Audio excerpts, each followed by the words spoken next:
You know those nights when life feels like it's just about to take a turn? Well, mine started with a bet. I didn't think I'd win. It was a sticky summer evening in Charleston, South Carolina, and the air was alive with the kind of buzz that only comes with trivia night at the Anchor. A hole-in-the-wall bar that was practically my second home. The smell of fried pickles mingled with the faint tang of spilled beer, and the laughter of familiar faces echoed off the worn wooden beams. I stood behind the bar, wiping down glasses, my gaze flicking to the trivia board. There he was, sitting dead center with his usual cocky grin. Cason Bellamy, the guy who could charm his way out of a speeding ticket with nothing more than a smirk. Cason was a contractor by trade, but his real talent lay in knowing just how to push my buttons. We'd been friends for years, ever since he fixed my neighbor's porch and ended up borrowing my tools to finish the job. He was annoyingly good-looking, with that scruffy, I forgot to shave, but it works for me kind of vibe, and a knack for turning every casual conversation into a competition. That night, the trivia host had barely started the first question when Cason turned to me and said, "Maris, you're too chicken to bet against me. Admit it." I rolled my eyes, setting down the glass in my hand. "Oh, please, I'd beat you with my eyes closed." "Prove it," he challenged, leaning back in his chair like he owned the place. "Loser owes the winner." "Anything." The table around us erupted into laughter and exaggerated oohs. My friend Kayla, sitting 2 stools down, raised an eyebrow. "Careful, Maris. He's got that look. You know, the one that says he's already won." That was all the motivation I needed.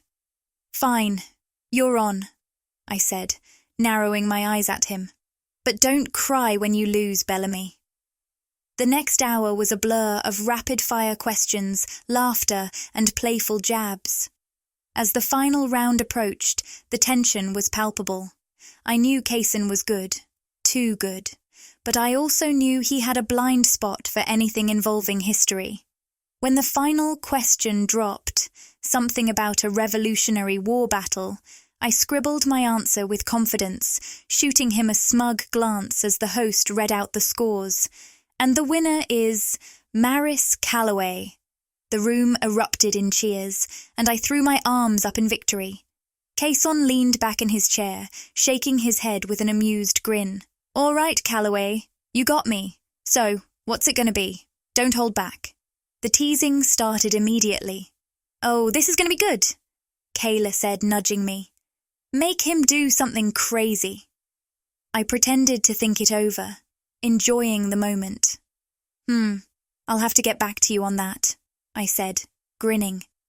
Cason raised an eyebrow, his smirk never faltering. "Take your time. I can handle whatever you throw at me."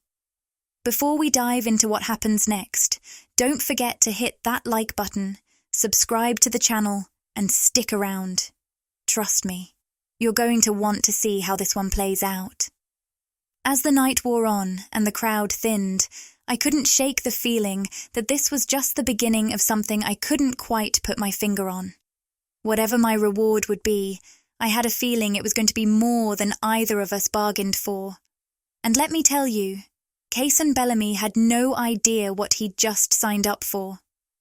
The idea hit me the morning after trivia night, somewhere between my second cup of coffee and scrolling through old photos.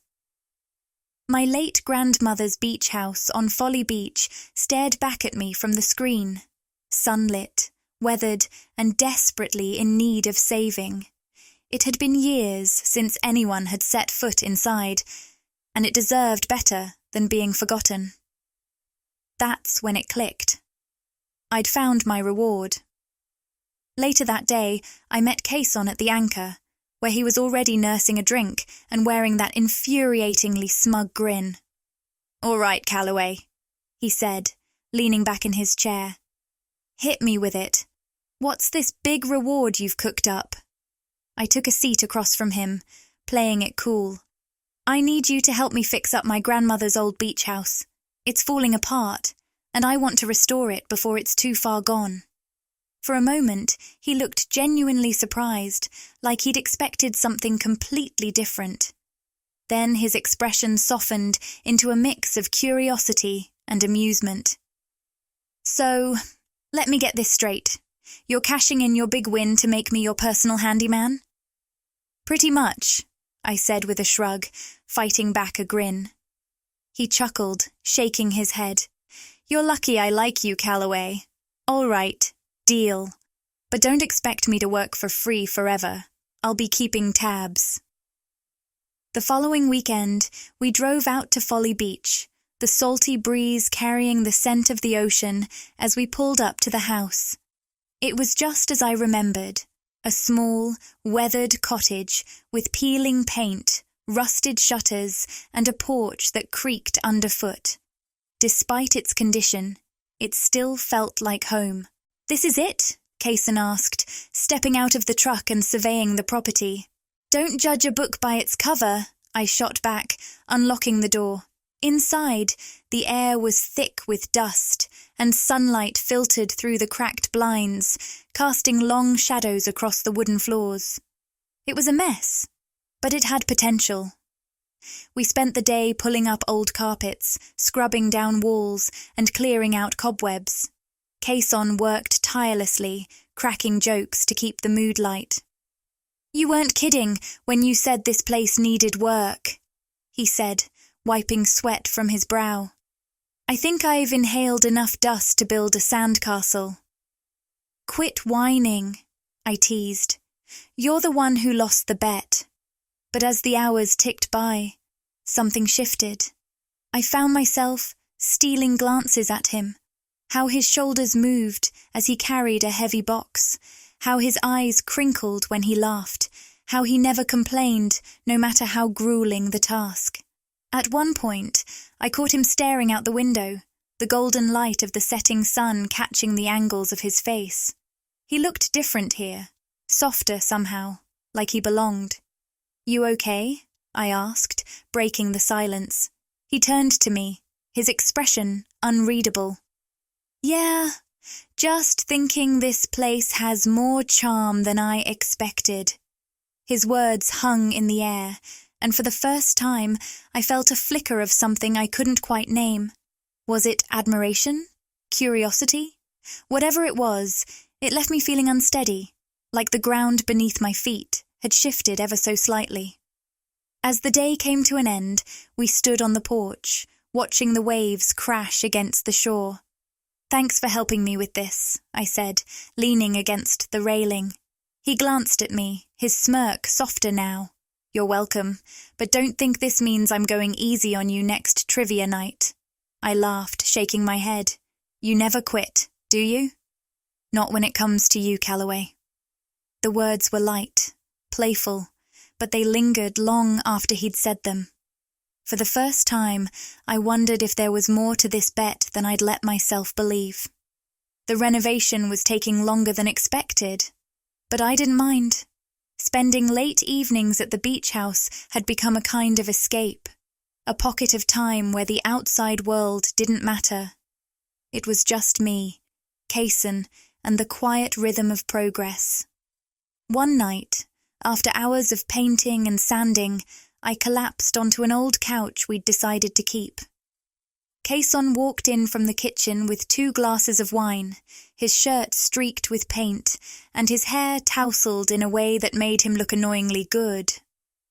"Thought you might need this," he said, handing me a glass before sinking into the chair across from me. "You read my mind," I replied, taking a sip. The wine was cheap, but it didn't matter. It was the kind of moment that made everything feel simple and easy. We started talking, as we always did. Somehow, the conversation drifted from childhood memories to dreams for the future. I told him about how I used to spend summers here with my grandmother, collecting seashells and reading on the porch. He listened, genuinely interested, his eyes soft and attentive. "What about you?" I asked. "What's the big dream for Kaysen Bellamy?" He shrugged, swirling the wine in his glass. I don't know if I have one. I've always been more of a live-in-the-moment kind of guy. Come on, I pressed. There's got to be something. He hesitated, then said, I guess. I just want to build something that lasts, something I can be proud of. His answer surprised me. It was more thoughtful than I'd expected, and it made me see him in a new light. Before I could respond, a low rumble of thunder rolled in the distance. We both glanced towards the window where the sky had turned an ominous shade of grey. Looks like a storm's coming, Kaysen said, setting his glass down. Within minutes, the rain was coming down in sheets, and the wind howled through the cracks in the old house. The lights flickered once, twice, and then went out entirely. Well, that's just great, I muttered, fumbling for my phone. No signal either, Kaysen said, holding up his own phone with a grimace. Looks like we're stuck. We lit a few candles, their warm glow casting flickering shadows on the walls. The storm raged outside, but inside it was strangely peaceful. The wine flowed, and our conversation turned more personal. I don't think I've ever met anyone as stubborn as you, Kaysen said, leaning back in his chair. Stubborn? I shot back, pretending to be offended. It's a compliment, he said, his voice softer now. You don't give up. On this house. On anything. It's one of the things I've always admired about you. I didn't know how to respond. The way he was looking at me, the sincerity in his voice, it was disarming. Thanks, I said finally, my voice quieter than I intended. The air between us felt different now, heavier somehow. I could feel my heart beating faster, and I wasn't sure if it was because of the storm or the way Kaysen's gaze lingered on me. You know, he said, his tone lighter now, I didn't expect this bet to turn into late-night renovations and candle-lit wine sessions. I laughed, grateful for the change in mood. What did you expect? I don't know, he admitted.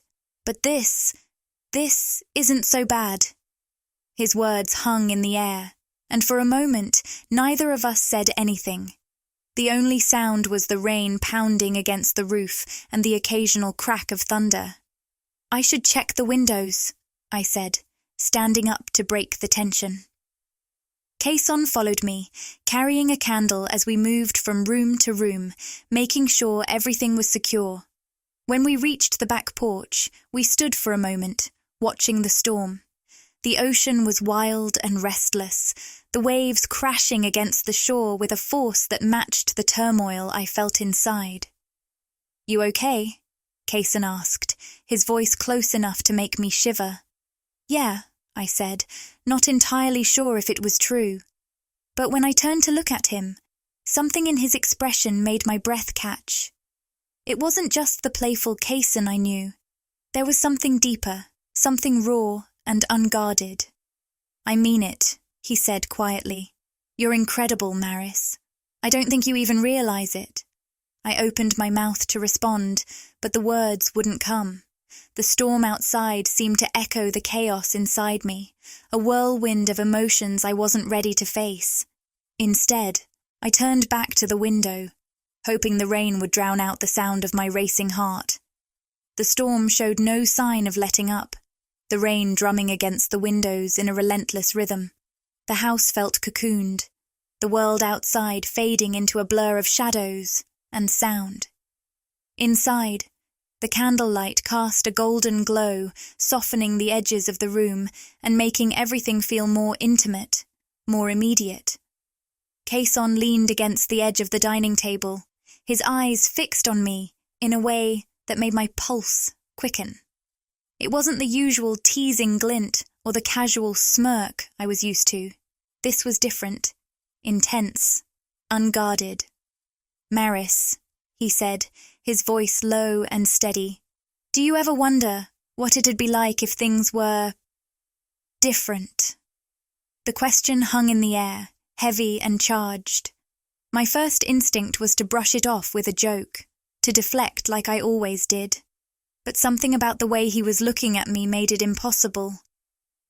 "I don't know," I said softly, my gaze dropping to the flickering candle between us. "Maybe."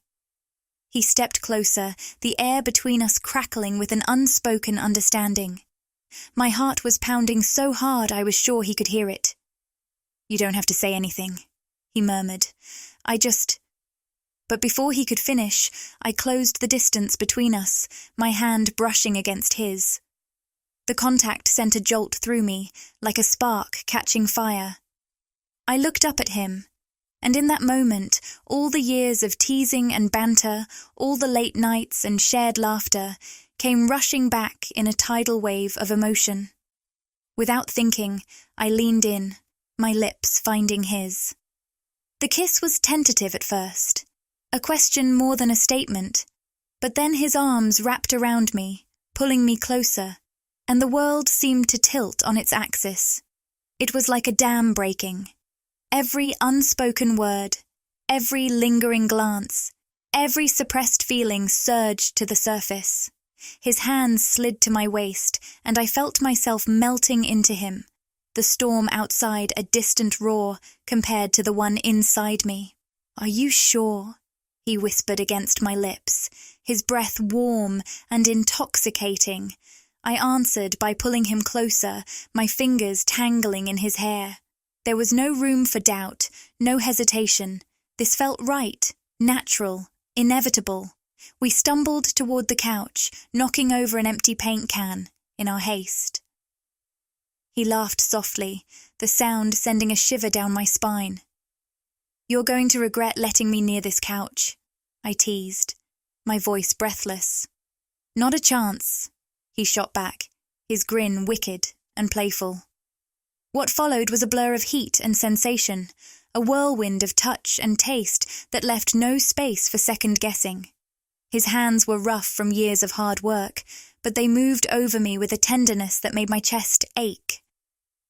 I felt seen, understood, and wanted in a way I hadn't realized I was craving. The candlelight danced across his face, highlighting the sharp angles of his jaw and the softness in his eyes. He looked at me like I was the only thing that mattered, and for the first time in a long time, I believed it. As the night deepened, the storm outside seemed to quiet, as if even nature itself was holding its breath. We moved together with an ease that surprised me, like this was something we'd always been meant to do. There was no guilt, no second-guessing, just the raw, unfiltered truth of what we both wanted. Later, as we lay tangled together on the couch, the world felt still and quiet. His arm was draped over me, his fingers tracing lazy patterns on my shoulder. I closed my eyes, letting the warmth of his body and the steady rhythm of his breathing lull me into a sense of peace I hadn't felt in years. "You okay?" he asked, his voice soft and a little unsure. "Yeah," I replied, turning to look at him. "More than okay."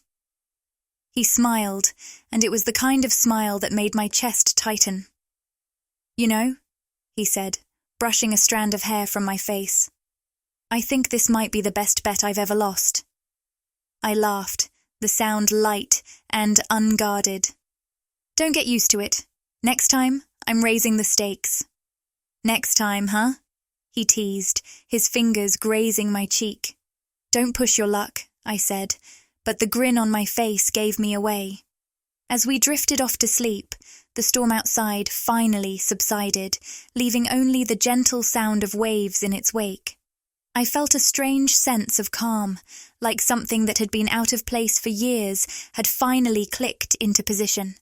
Whatever tomorrow brought, I knew one thing for certain. I didn't regret a single moment. The sunlight crept through the sheer curtains, painting the room in warm, golden hues. I blinked awake, momentarily disoriented by the unfamiliar surroundings, until the events of the night before came rushing back. Caisson's arm was draped lazily across my waist, his face relaxed in sleep. For a moment, I stayed still, letting the quiet settle over me like a soft blanket. I wasn't sure what I'd expected to feel in the morning, maybe guilt, maybe doubt, but all I felt was a calm certainty. No overthinking, no racing thoughts, just a strange kind of peace. Caisson stirred, his eyelids fluttering open as he turned to look at me. A slow smile spread across his face, the kind that made it impossible not to smile back. "Morning," he said, his voice still thick with sleep. "Morning," I replied, stretching my legs under the blanket. "You snore, by the way?" He chuckled, sitting up and raking a hand through his messy hair. "Not as bad as you hogging all the blankets." We fell into easy banter, just like always, but there was an unspoken shift between us. It was subtle, like a song played in a different key, familiar but undeniably changed. As we made our way to the kitchen, the smell of salt water wafted in through the open windows. Caisson started rummaging through the fridge, pulling out eggs and bread with the same casual confidence he brought to everything. "You're cooking?" I teased, leaning against the counter. "Don't sound so surprised," he said, cracking an egg into a pan. "I've got skills, Calloway. You'll see." He wasn't lying. Breakfast turned out to be surprisingly good, though I gave him a hard time about burning the toast. Sitting across from him at the tiny kitchen table, the morning light catching the angles of his face, I felt a strange mix of comfort and anticipation. Once we finished eating, we got back to work on the house. The storm hadn't caused much damage, but the humidity had made some of the freshly painted walls tacky to the touch. As we worked, I noticed little things about him I hadn't paid attention to before. The way he hummed off-key to whatever song was stuck in his head, the way he paused every so often to stretch and crack his neck. "Are you staring at me, Calloway?" he asked, catching my eye with a smirk. "Maybe," I shot back, rolling my eyes. "Don't let it go to your head." The day passed in a blur of sanding, painting, and fixing up the porch railings. We worked side by side, our movements syncing in a way that felt almost effortless. There was no awkwardness, no fumbling attempts to address what had happened the night before. It was as if we both silently agreed to let things unfold naturally. But as the hours ticked by, I couldn't help but wonder where this new dynamic would lead us. It was easy to get lost in the rhythm of the day, in the sound of the waves crashing in the distance and the smell of fresh paint.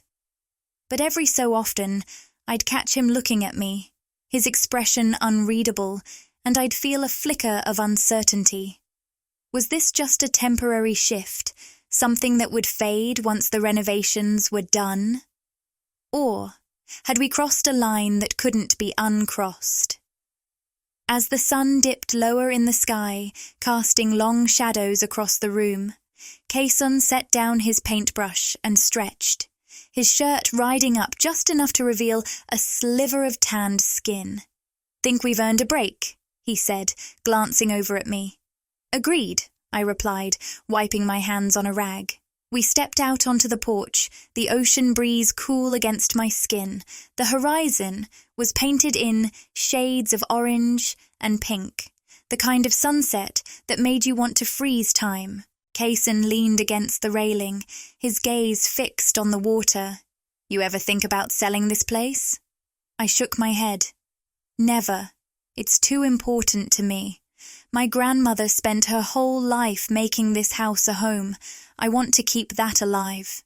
He nodded, his expression thoughtful. "I get that it's got heart. Like you." The comment caught me off guard, and I turned to look at him, my pulse quickening.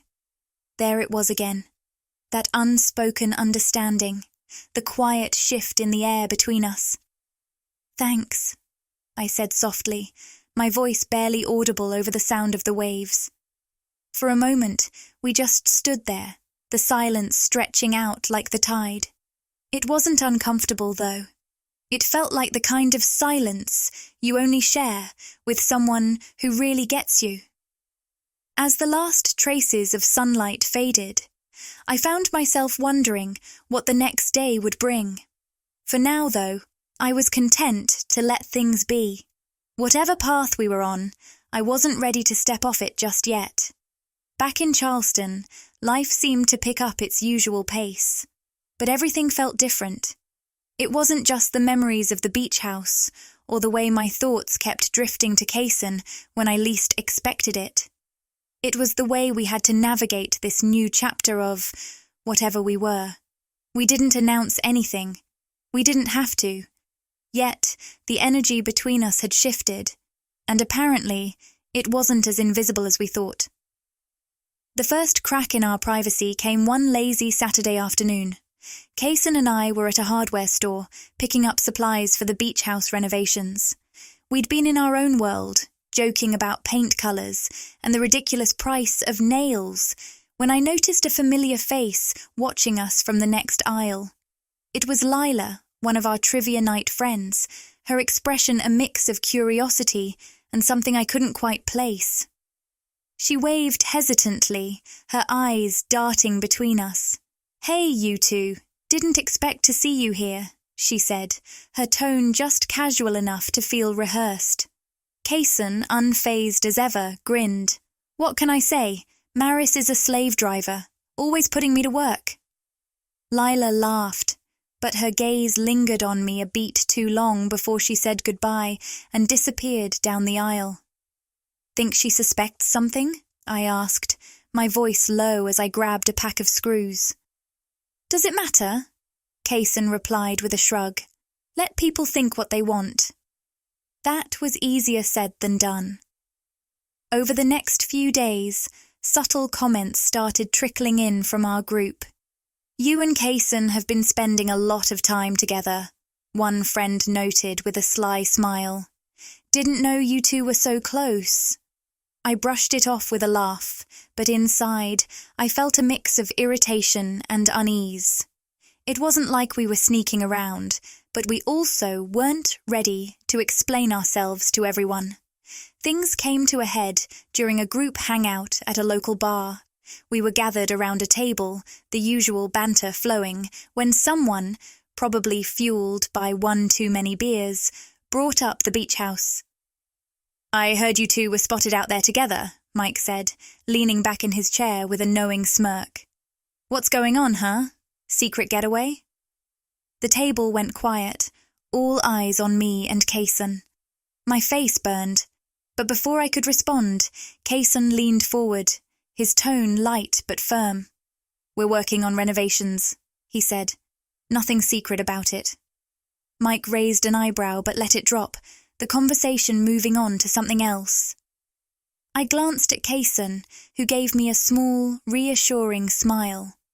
Later that night, as we walked back to my car, I couldn't hold it in any longer. "This is getting out of hand," I said, crossing my arms against the evening chill. "Why does everyone feel the need to pry into our lives?" Kaysen stopped, his hands shoved into his jacket pockets. "Because they're bored, Maris. Gossip's just entertainment to them.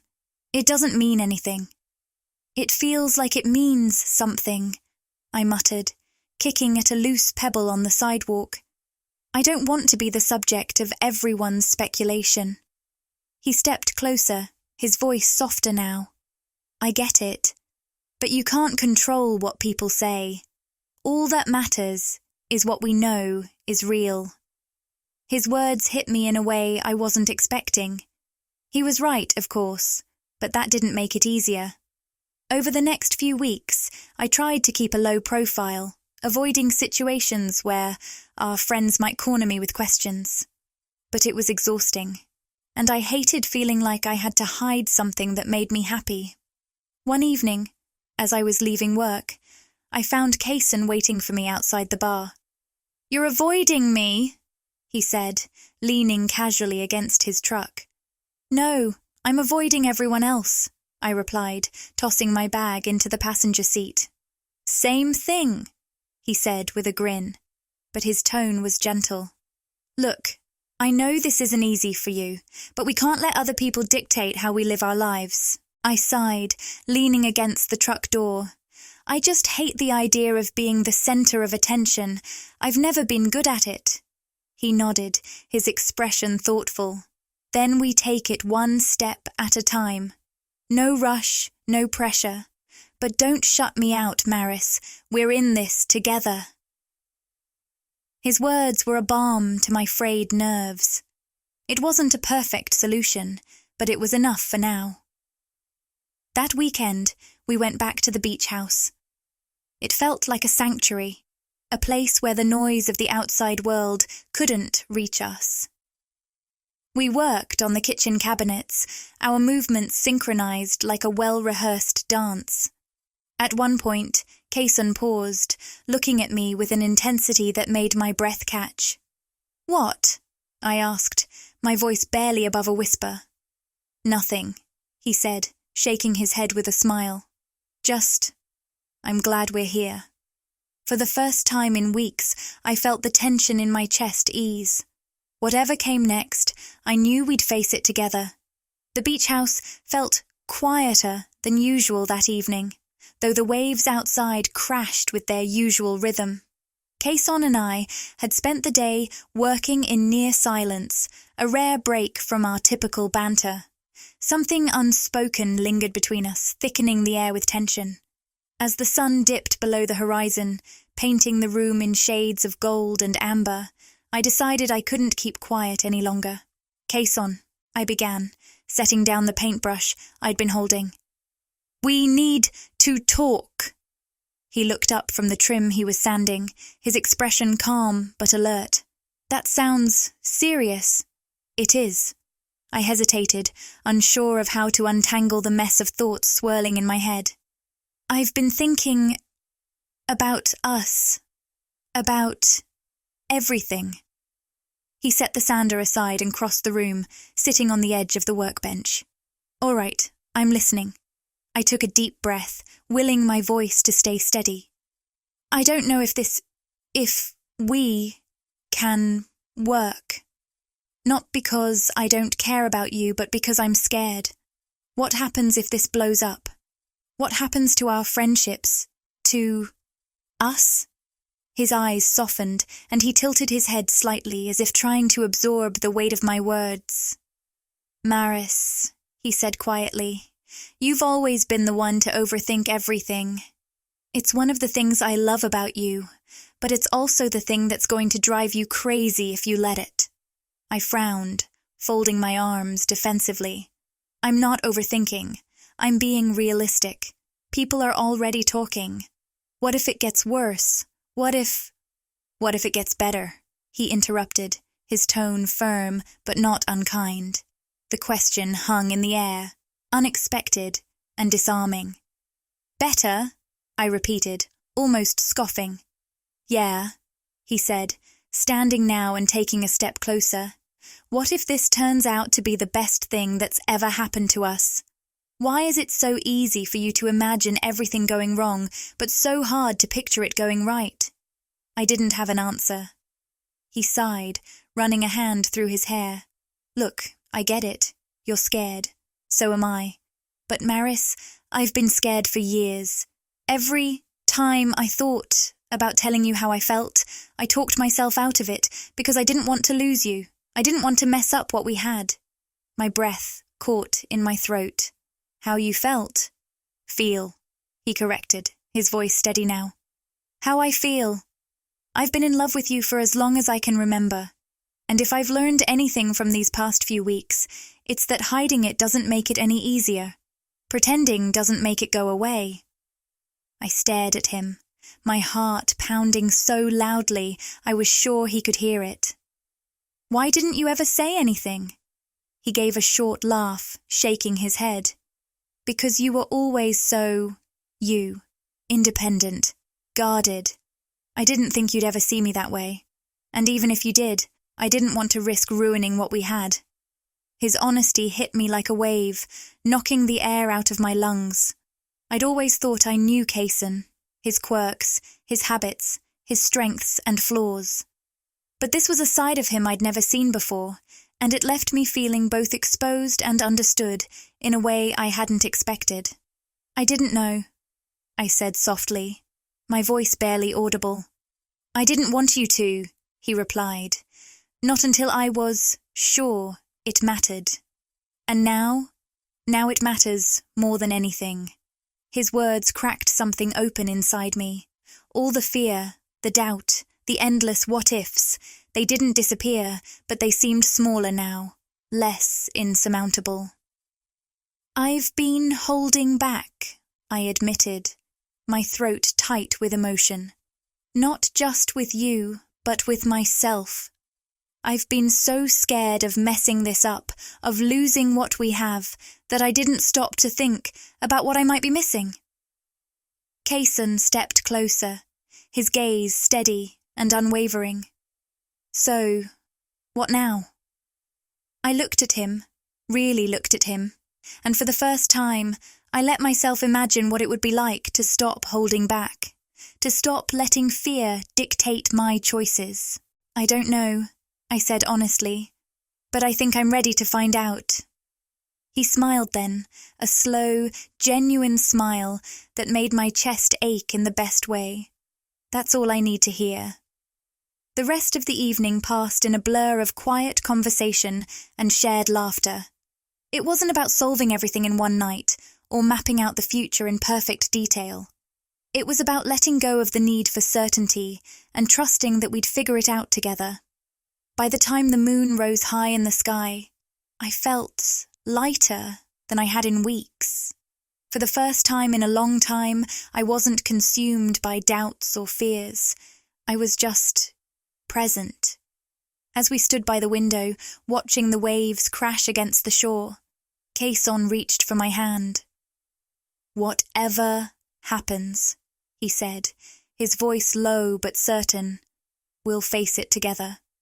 And for the first time, I believed him. The final coat of paint had dried, and the last piece of furniture had been placed. The beach house stood gleaming under the afternoon sun, a perfect blend of modern touches and timeless charm. I stood in the doorway, taking it all in. The polished floors, the airy curtains swaying with the ocean breeze, and the little personal details that made it feel like home. "You know," I said, turning to Kaysen, "we might actually be pretty good at this." He grinned, leaning against the doorframe. "I'll take that as high praise coming from you."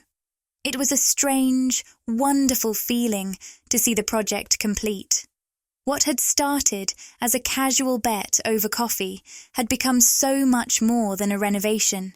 It had become a turning point, not just for the house, but for us. "Think it's ready for its big debut?" Kaysen asked, his tone playful but tinged with nervous energy. I nodded. Absolutely. That evening, we invited a handful of close friends to celebrate. It wasn't a grand affair, just a casual gathering with music, good food, and the salty scent of the ocean wafting through the open windows. As people arrived, they marveled at the transformation, their voices rising with admiration and laughter. "This place is incredible," one of our friends said, running a hand along the smooth surface of the dining table we'd restored. "You two really outdid yourselves." Kaysen and I exchanged a glance, a private smile passing between us. We didn't make a formal announcement about our relationship. It didn't feel necessary. Instead, we let the easy way we moved around each other, the subtle touches and shared looks, tell the story. At one point, as the sun began to dip lower in the sky, I found myself on the porch with a glass of wine in hand.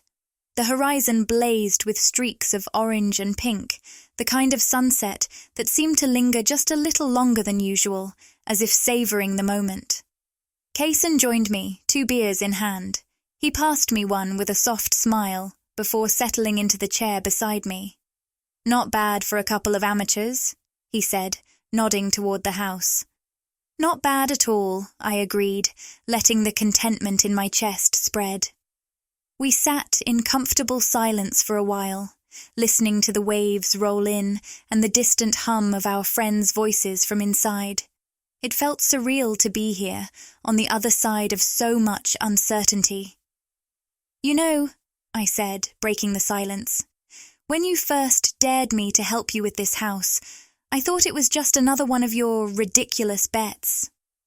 And now? I looked at him, my lips curving into a smile. Now I think it was the best decision I ever made. Kaysen chuckled softly, but his eyes held mine with an intensity that made my heart skip. You're not the only one. The wind carried the scent of the ocean, mingling with the faint aroma of the lavender we'd planted by the porch steps. It felt like a fresh start in every sense, a new chapter that neither of us had seen coming, but both of us were ready to embrace. I leaned back in my chair, letting the warmth of the evening settle over me. Do you think this is it? I asked, not entirely sure what I meant, but knowing Kaysen would understand. He didn't hesitate. I think this is just the beginning. His words settled over me like a promise, and for the first time in years, I didn't feel the need to second guess. The doubts and fears that had once felt so overwhelming seemed distant now, like shadows that couldn't reach us in the golden light of the setting sun. Inside, our friends laughed, the sound spilling out onto the porch and blending with the rhythm of the waves.